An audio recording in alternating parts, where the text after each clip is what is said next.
В туристической зоне Аваза открылся филиал благотворительного фонда имени председателя Народного совета Туркменистана Гурбангулы Бердымухамедова. На торжественной церемонии выступили различные творческие коллективы. Этот филиал особенно важен для организации комплексной медицинской помощи детям, которые перенесли сложные операции или находятся на длительном лечении.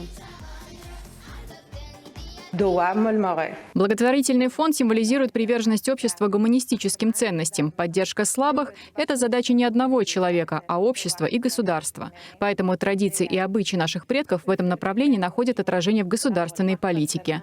Сегодня принцип взаимопомощи в туркменском обществе, являясь основой единства и сплоченности, еще больше консолидирует наш народ.